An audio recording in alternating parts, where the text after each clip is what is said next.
The air inside Executive Conference Room 9B, on the top floor of Apex Infrastructure Corporation headquarters, was heavy with chilled air conditioning and artificial confidence. Outside the floor-to-ceiling panoramic glass windows, the downtown skyline stretched out beneath a crisp morning sun, but inside the atmosphere was as rigid as a courtroom execution.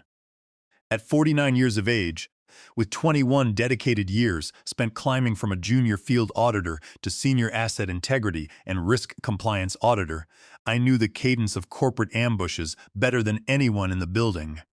I had seen aggressive takeovers, quiet executive purges, and bureaucratic cover-ups. I sat squarely in the high-backed ergonomic leather chair, keeping my hands resting flat and relaxed on the polished mahogany tabletop. Across from me sat Evelyn Ross, our corporate human resources director, her tailored charcoal blazer immaculate, her posture stiff, and her expression fixed in a posture of practiced, cold severity. To her right sat Julian Thorne, the vice president of logistics operations. Julian was 38 years old, brimming with inherited entitlement, his smirk poorly concealed behind a sleek silver ballpoint pen. He kept tapping rhythmically against his digital tablet. Evelyn did not open the meeting with standard professional pleasantries. She did not ask about my morning, nor did she acknowledge my 2 decades of service to the firm. Instead, she slid a thick, dark blue vinyl binder across the glass inlay toward my side of the table. Printed on the heavy cover in stark, bold lettering were the words "Notice of Disciplinary Hearing" and "Intent to Terminate for Cause." I did not reach out to touch the binder. I did not betray a single flinch of anxiety. I simply looked Evelyn directly in the eyes, maintaining a steady, unhurried composure. "We are gathered here this morning, Richard, because your conduct during yesterday afternoon's quarterly budget strategic review crossed an unacceptable boundary," Evelyn began, her tone calculatedly soft, yet carrying the heavy weight of administrative authority. "As Human Resources Director, it is my non-negotiable duty to ensure our executive suite remains collaborative, professional, and entirely free from hostile or insubordinate communication. Yesterday, in front of 14 department heads, regional managers, and executive directors, you made an extremely inappropriate comment directed directly at Vice President Thorne and his financial operations team." Julian leaned forward, resting his forearms heavily on the mahogany surface, his dark eyes gleaming with quiet malice. "Calling it inappropriate is a generous understatement," Julian chimed in, shaking his head with an expression of exaggerated disappointment. "It was outright insubordination and deliberate corporate sabotage. Richard's hostile remarks actively undermined my executive authority, created a toxic atmosphere during a critical financial presentation, and showed a total disregard for operational decorum. In 21 years of employment, Richard, one would assume you had learned the fundamentals of corporate hierarchy, but yesterday you proved to everyone in that room that you consider yourself above company policy and beyond executive oversight." I took a slow, measured breath, allowing their practiced performance to echo through the quiet room. I had worked in regulatory compliance far too long to be intimidated by rehearsed corporate theater. When senior management rushes a veteran employee into an HR room under the cover of vague phrases like workplace harmony, professional decorum, and team synergy, it almost always means they are trying to hide a massive corporate carcass under the carpet before the annual audit. "For the permanent record of this proceeding, Evelyn," I said calmly, my voice even, unhurried and entirely devoid of emotional heat, "I would like you to read the exact transcript of the comment I made. I want the precise statement recorded word for word in the formal minutes of this hearing."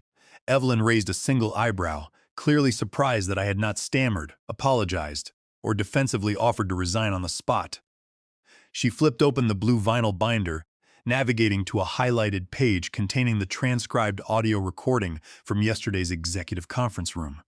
"If you insist on hearing your own indiscretion, read back to you, Richard," she said, clearing her throat with theatrical precision. According to the official room transcript, when Vice President Thorne presented the revised capital asset depreciation schedules for our nationwide freight locomotive fleet, you interrupted his presentation, stood up at the table, and stated, and I quote, altering asset depreciation schedules to conceal $38 million in phantom equipment maintenance records, violates federal statutory reporting standards, and constitutes felony financial fraud. Evelyn snapped the vinyl binder shut with a sharp, echoing slap, looking across the table as though she had just unveiled an unpardonable sin. You made an unverified, reckless accusation of criminal conduct against a corporate vice president in an open executive forum. That comment was inherently inflammatory, unprofessional, and profoundly inappropriate. It breached our corporate code of conduct, specifically Section 4.2 regarding professional decorum, constructive communication, and executive loyalty. I suppressed a quiet, dry smile. Julian and Evelyn had spent the last 48 hours crafting this legal narrative, attempting to frame a direct statutory warning about a $38 million financial fraud scheme as a mere breach of office etiquette. "Let us be remarkably clear about something, Evelyn," I replied, leaning forward slightly without breaking eye contact. Pointing out an illegal $38 million accounting discrepancy during a financial review is not an inappropriate comment. It is an auditing obligation. I am the Senior Asset Integrity Auditor for Apex Infrastructure Corporation. My explicit job description, ratified by the Board of Directors 21 years ago, mandates that I identify financial, structural, and operational non-compliance before quarterly reports are certified and submitted to federal regulatory agencies. "That is where your grand delusion lies, Richard," Julian interrupted, his voice dropping into a razor-thin threat.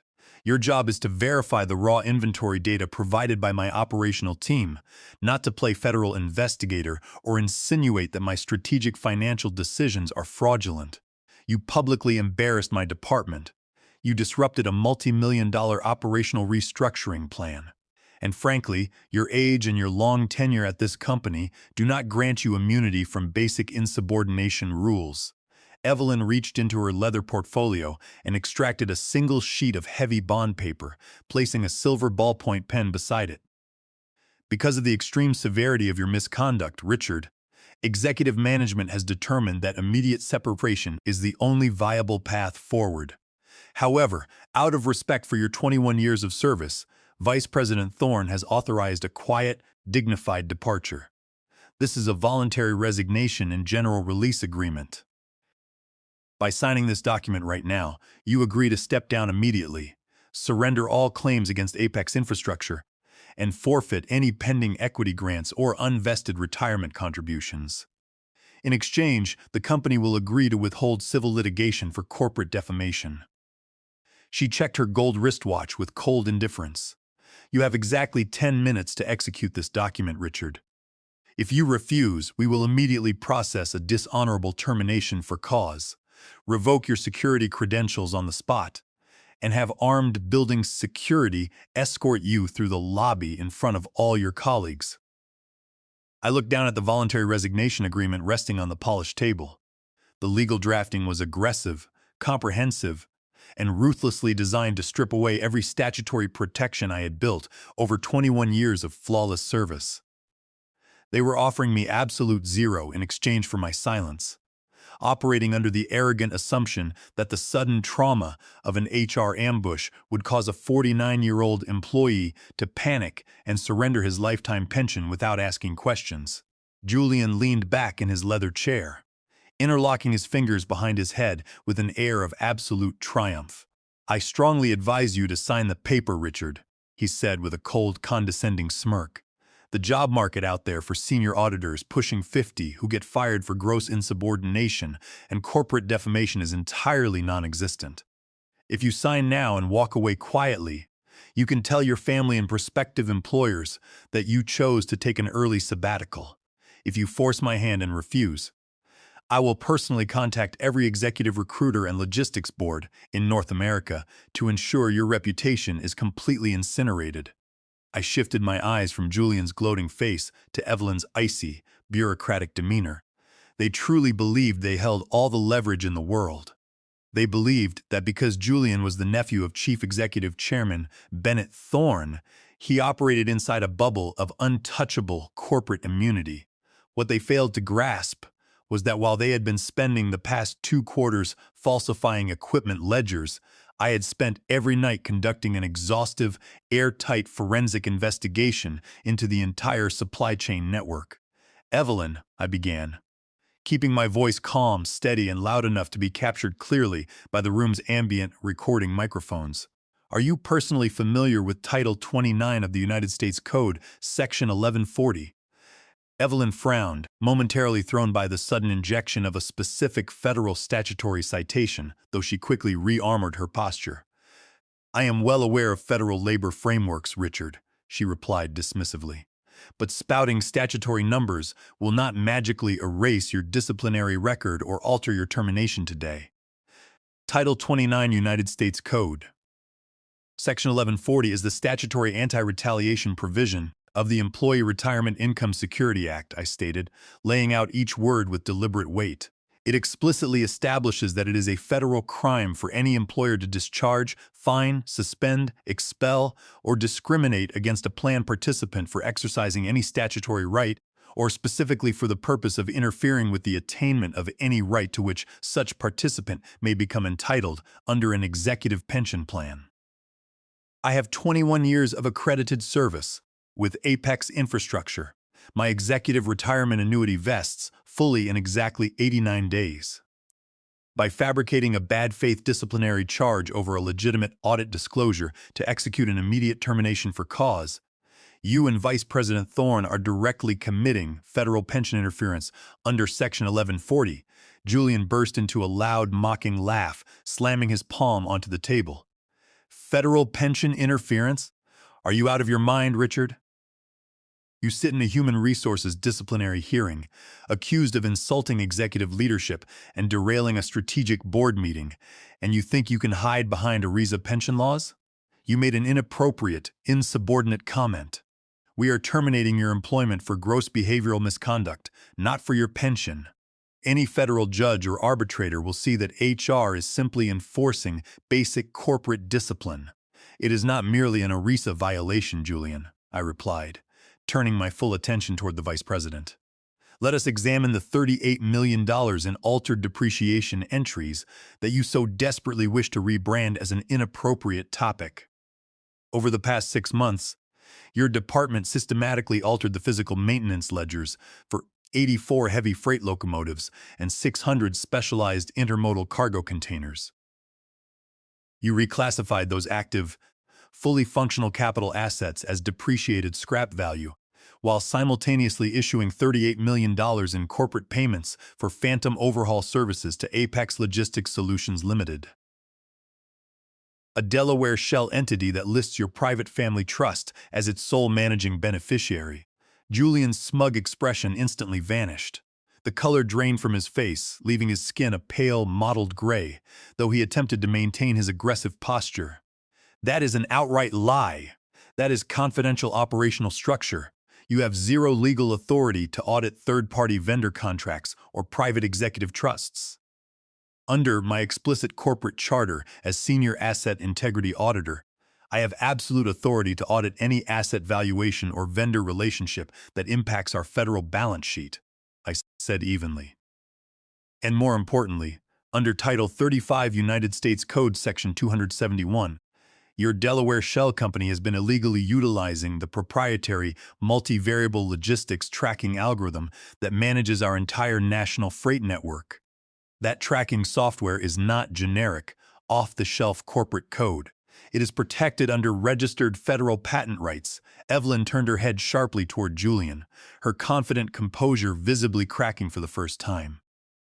"Julian, what is he talking about? What patent? He is making up complete fiction to stall for time," Julian shouted, his voice cracking with sudden rage. "Evelyn, stop sitting there letting him lecture us on fake laws. He explicitly refuses to sign the voluntary release agreement.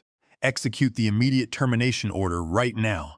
Cut his network access, confiscate his security badge, and call armed building security to drag him out into the street." Evelyn reached for her heavy red administrative stamp and the formal termination decree. "Richard, you had your chance to exit this company with dignity," she said, her voice trembling slightly despite her best efforts. "Effective immediately, Your employment with Apex Infrastructure Corporation is terminated for cause due to gross misconduct and insubordination. You are ordered to vacate these premises immediately. I did not flinch. I did not reach for my briefcase. I sat motionless in my chair, watching Evelyn press the red ink pad against the termination document, knowing with absolute certainty that every step they took was cementing their criminal liability. Before Evelyn's red administrative stamp could make physical contact with the paper, the heavy double-glass doors of Executive Conference Room 9B slid open with a sharp pneumatic hiss. Julian immediately spun around in his chair, his panicked expression instantly shifting into a look of overwhelming relief and triumphant joy. "Uncle Bennett," Julian declared loudly, standing up from his seat and buttoning his jacket. "I am so glad you arrived, Mr. Chairman. We are just finalizing a very difficult but entirely necessary executive disciplinary action. Richard Vance has completely outlived his utility to this organization. Yesterday afternoon, he launched an unprovoked, unprofessional attack on my operational team during a strategy meeting, making wild, defamatory accusations about our financial practices in front of department heads. Evelyn and I are executing his immediate dishonorable discharge for cause right now." Standing in the open doorway was Chief Executive Chairman Bennett Thorne. At 66 years of age, Bennett was a towering figure in global logistics and corporate governance. He possessed a formidable intellect, decades of unblemished leadership experience, and an absolute zero-tolerance policy for executive incompetence or ethical breaches. Standing quietly directly behind him were two senior investigators dressed in dark tailored suits, carrying heavy leather document cases, alongside Paul Vance, the corporate general counsel. Julian gestured dismissively toward me, attempting to regain his dominant stance. Richard even attempted to intimidate HR by quoting ERISA statutes and patent laws against us. "Uncle Bennett," Julian added with a smug chuckle. But I made sure he understood that executive authority in Apex Infrastructure is absolute. He refused our generous voluntary release offer, so we are severing him immediately. CEO Bennett Thorne walked slowly into the room. His steps were deliberate, heavy, and completely unhurried. He did not glance at his nephew Julian. He did not look at Evelyn Ross. He walked directly to the head of the mahogany conference table, placed his large hands flat on the polished wood surface, and looked across the room straight at me. "Good morning, Richard," Bennett said softly, his deep voice carrying a quiet, resonant dignity that filled the entire space. "Good morning, Mr. Chairman," I replied calmly, rising slightly from my chair to nod in respect. Julian blinked, taking an uncertain step backward, clearly thrown off balance by the chairman's warm, respectful greeting toward an employee who was supposed to be disgraced, stripped of authority, and terminated. "Uncle Bennett." As I was explaining, "We have the entire situation under control," Julian stammers. "Evelyn is literally stamping his official discharge papers right now." CEO Bennett Thorne raised his right hand, a single, authoritative gesture that instantly cut his nephew off in mid-sentence. Bennett slowly turned his head toward Julian, his piercing blue eyes locking onto the vice president with a freezing intensity that caused Julian's jaw to drop shut. Then Bennett turned his gaze toward Evelyn Ross, who remained frozen in her chair, holding the red administrative stamp suspended 2 inches above the desk. "Actually, Julian," Bennett said, his voice dropping into a low, thunderous register that commanded total, absolute silence throughout the room. "We need to talk about something else entirely." Evelyn's face went completely white. Every drop of color drained from her cheeks, leaving her looking hollowed out and terrified. Her hand shook so violently that the administrative stamp slipped from her fingers, clattering loudly across the glass tabletop. What do you mean, Mr. Chairman?" Evelyn stammered, her voice stripped of every trace of its former administrative authority. Bennett gestured to one of the senior investigators standing behind him. The investigator immediately stepped forward, laid 3 thick, leather-bound forensic audit binders on the mahogany table, and opened them to certified evidentiary sections. "You and Julian brought Richard Vance into this room this morning under the absurd pretense of investigating an inappropriate comment made during a budget review," Bennett said, his voice cold, precise, and razor-sharp. You attempted to leverage a fabricated HR complaint to force a senior auditor with 21 years of impeccable, unblemished service into waiving his retirement rights and signing a fraudulent release of liability. You foolishly believed that by terminating Richard today, you could prevent his forensic audit findings from reaching the board of directors. Julian's breath caught in his throat. His eyes darted wildly between his uncle and the forensic binders. Uncle Bennett, that is a complete lie. He made ungrounded accusations. He insulted my leadership. Silence, Bennett roared, slamming his open palm down onto the table with a deafening crack that echoed off the glass walls. Do not dare open your mouth to speak to me about leadership or decorum, Julian. Bennett reached down and tapped the top document in the binder. 3 weeks ago, Richard Vance formally submitted an exhaustive, certified statutory disclosure directly to the chairman of the Board Audit Committee. He executed that disclosure under Title 18 of the United States Code, Section 1514A, the statutory whistleblower protection provisions of the Sarbanes-Oxley Act. Evelyn let out a faint, strangled gasp, her hand flying to her throat. Sarbanes-Oxley? Yes, Evelyn, Bennett said, turning a look of utter disgust toward the HR director. Title 18 United States Code, Section 1514A provides absolute federal protection to employees of publicly traded corporations who report mail fraud, wire fraud, securities fraud, or corporate asset manipulation directly to board oversight committees. The exact moment Richard submitted that sealed disclosure 3 weeks ago, any retaliatory action taken by management to alter his job status, suspend his access, discipline his standing, or force his termination became an immediate federal felony under federal whistleblower protection statutes. Julian was trembling visibly now, his knees wobbling as he leaned against the edge of the conference table for support. He submitted a report 3 weeks ago? But he didn't follow HR procedures. He didn't submit a grievance through internal channels. A whistleblower reporting felony financial fraud to the board of directors is under zero legal obligation to seek permission from the corrupt executives he is investigating. Julian, Bennett declared fiercely. And what Richard reported yesterday was not an inappropriate comment. It was a brilliant, airtight masterclass in forensic accounting. CEO Bennett Thorne opened the primary folder of the federal disclosure packet, laying out certified banking manifests, encrypted server logs, and forensic wire transfer tracking sheets across the table. For the past 48 hours, while you and Evelyn were busy plotting this pathetic HR trap, Bennett continued, his voice cutting through the room like a steel blade. Our external independent audit firm and federal legal counsel have been cross-referencing Richard's audit report against our global ledger. What we uncovered was an appalling, multi-million-dollar criminal enterprise engineered by you, Julian, and systematically facilitated by Evelyn's fraudulent administrative filings. Bennett pointed directly to a series of highlighted ledger entries. You attempted to write off $38 million in heavy freight infrastructure as obsolete scrap, while secretly executing contracts to transfer those assets to Apex Logistics Solutions Limited, an offshore entity registered under your private family trust in Delaware. You forged safety maintenance certificates, generated fraudulent inspection reports, and arranged to liquidate those assets for personal gain right before our impending corporate merger. When Richard correctly called out this massive discrepancy during yesterday's meeting, your immediate response was to abuse HR procedures to silence him and steal his pension. Julian tried desperately to pull himself together, his voice high-pitched and panicked. Uncle Bennett, listen to me.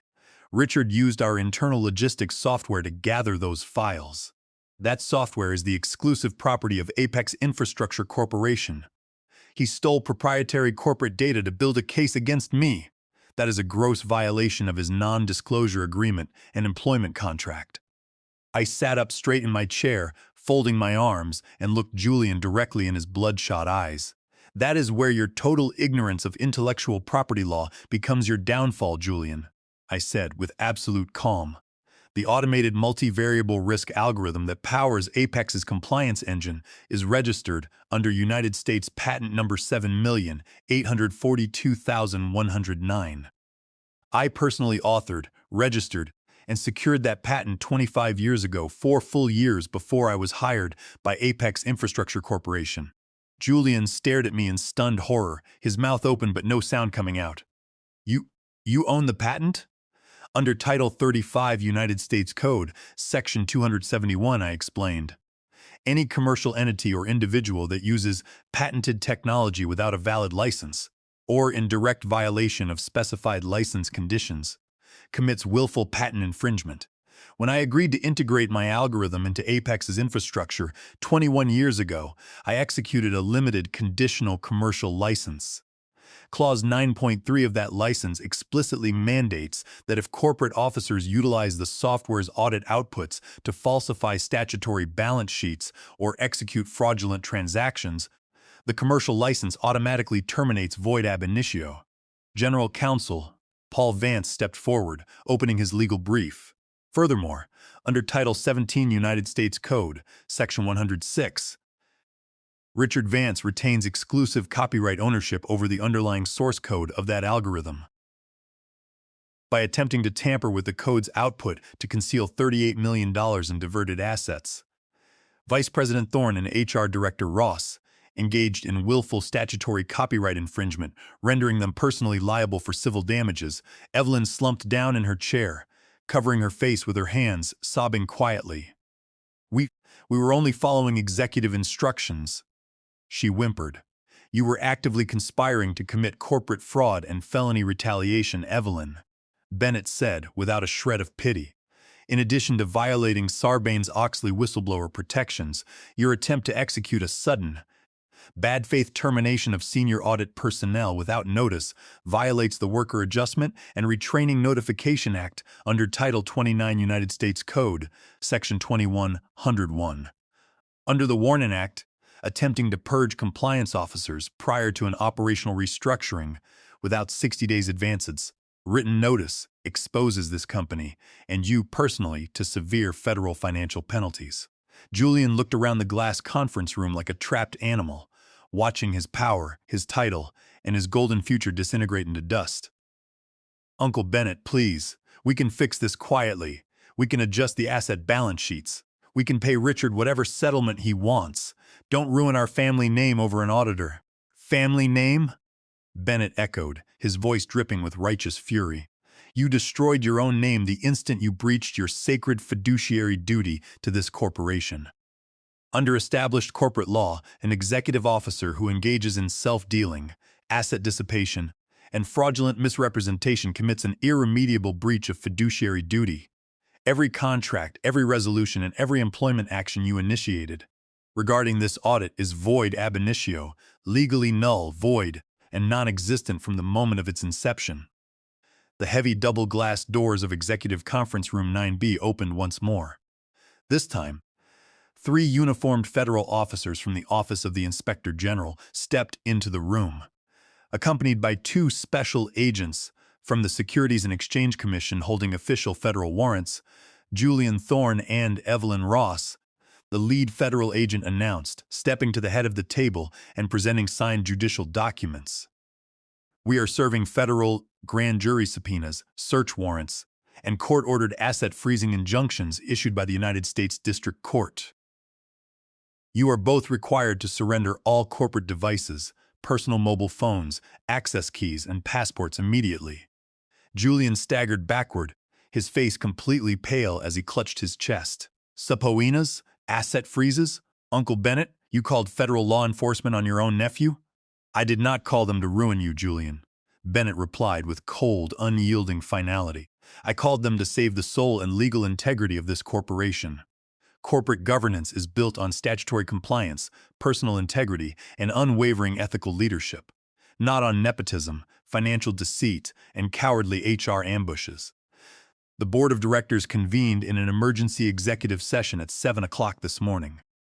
By a unanimous vote of all independent directors, Vice President Julian Thorne and HR Director Evelyn Ross have been terminated for cause, stripped of all corporate officer titles, and barred from entering any company property effective immediately. The federal marshals executed their duties with swift, silent efficiency. Evelyn sat motionless in her chair as an agent carefully bagged her corporate laptop, her encrypted tablet, her security badge, and her personal smartphone. Julian attempted to bluster and protest, but a federal agent calmly took him by the arm, informing him of his constitutional rights, as they guided him out of the conference room toward the secure elevators. As the heavy glass doors closed behind the disgraced executives, the suffocating tension that had filled the room vanished, replaced by a profound, clean silence. C.O. Bennett Thorne turned away from the doorway and walked across the room to where I stood. He extended his right hand, his face wearing an expression of deep emotional respect. "Richard," Bennett said softly, his voice trembling slightly with emotion. "On behalf of the board of directors, our shareholders, and every hard-working, honest employee at Apex Infrastructure Corporation, I offer you my deepest and most sincere apologies for the disgraceful ambush you were subjected to today. You stood your ground against corporate tyranny with absolute dignity, unmatched professional brilliance, and complete legal mastery." I shook Bennett's hand firmly. "I was simply doing the job I was hired to do 21 years ago, Mr. Chairman. True compliance is not about keeping corrupt executives comfortable. It is about protecting the structural integrity of the institution.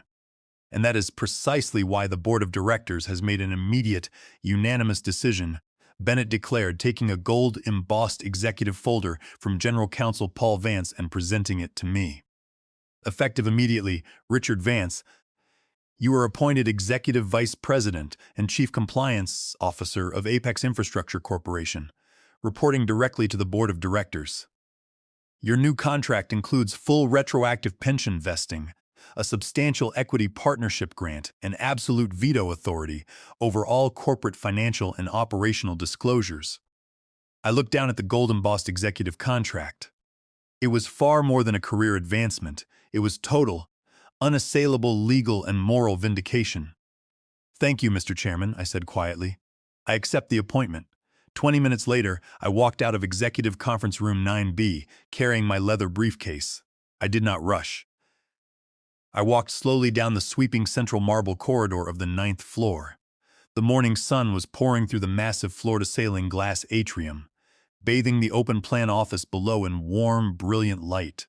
Hundreds of employees were standing at their desks, watching in awed silence as Julian Thorne and Evelyn Ross were escorted out of the main doors in handcuffs by federal marshals. I took a deep, clear breath of the morning air. For 21 years, I had held firm to the foundational conviction that truth, rigorous preparation, and unyielding adherence to the law would always prevail over corporate arrogance and corruption. Today, standing at the summit of my career, that conviction was proven absolute.